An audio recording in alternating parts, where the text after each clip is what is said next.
ہم میں سے ہر ایک پر ضروری ہے جس معاشرے میں ہم رہتے ہیں اس معاشرے کی فکر کریں۔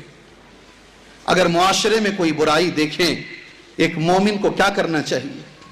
اپنا چھیڑو مت، چھوڑو مت، دوسروں کو چھیڑو مت۔ کیا اصول ہے؟ فارمولا کیا ہے؟ اپنا چھوڑو مت، دوسروں کو بالکل آفیشل بن کر زندگی گزار لو۔ جو جو کر رہا ہے کرنے دو، آپ خاموش اپنی زندگی میں لگے رہو۔ کیا ایک مومن کی یہ علامت ہو سکتی ہے؟ قرآن و حدیث میں کیا تعلیمات دیے گئے ہیں؟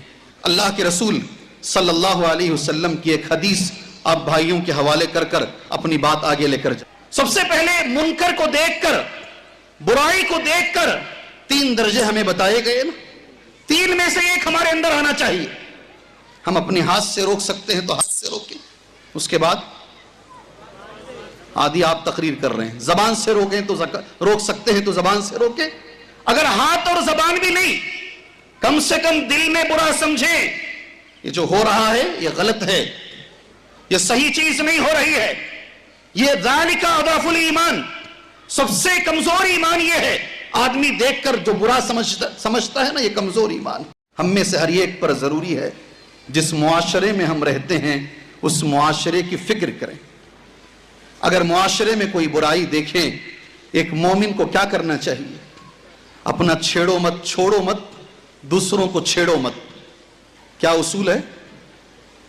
فارمولا کیا ہے؟ اپنا چھوڑو مت، دوسروں کو بالکل آفیشل بن کر زندگی گزار لو۔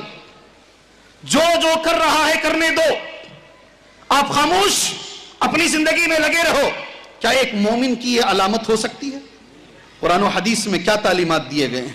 اللہ کے رسول صلی اللہ علیہ وسلم کی ایک حدیث آپ بھائیوں کے حوالے کر کر اپنی بات آگے لے کر جائیں۔ سب سے پہلے منکر کو دیکھ کر، برائی کو دیکھ کر 3 درجے ہمیں بتائے گئے نا، 3 میں سے ایک ہمارے اندر آنا چاہیے۔ ہم اپنے ہاتھ سے روک سکتے ہیں تو ہاتھ سے روکیں، اس کے بعد آدھی آپ تقریر کر رہے ہیں، زبان سے روکیں تو روک سکتے ہیں تو زبان سے روکیں۔ اگر ہاتھ اور زبان بھی نہیں، کم سے کم دل میں برا سمجھیں، یہ جو ہو رہا ہے یہ غلط ہے، یہ صحیح چیز نہیں ہو رہی ہے، یہ ذالک اضعف الایمان، سب سے کمزور ایمان یہ ہے۔